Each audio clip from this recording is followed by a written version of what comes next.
in the mountains, away from any paved roads. I'm on the shore of a nameless lake in the Uinta mountain range in northern Utah. For minutes at a time, everything is peace. The lake stills and becomes smooth. The flies are buzzing somewhere else. I watch a pair of light-colored moths clumsily dance between a pair of subalpine firs. I notice a sound that starts like a cheer, like a sigh, that grows and grows until the wind comes. I see the wind before I feel it. First, from the tree on the far shore, then across the surface of the lake. The lake is tiny, and in just a moment, the wind gallops over me.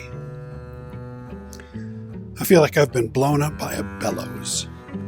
The resinous air has filled me with a vitality, a liveliness. My head is buzzing, but somehow also sharper. Every metaphor is too weak. The act of metaphoring is weakness.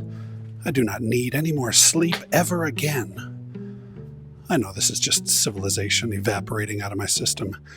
Give me a couple of days out here, and I would balance myself again. But for now, while the psychic bands are still buckling me to highways and restaurants and Amazon delivery vehicles with their unnatural hums, yet also for now, I am almost overwhelmed by the peace in this wild place.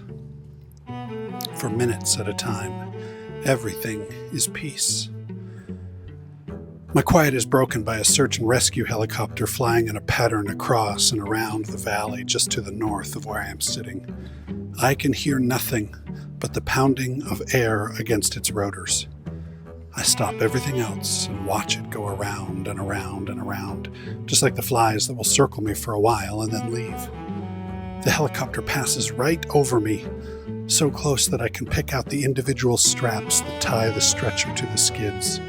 It continues to circle for a while, and then leaves without landing. I ache for the people who called for help.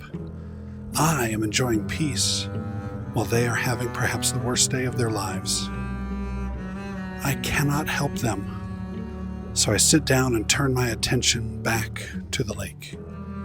The quiet returns inside me, and I eat an apple and try to listen instead to the earliest sounds of wind, to the farthest distant flies, the sound of my own breath, the beat of my own heart.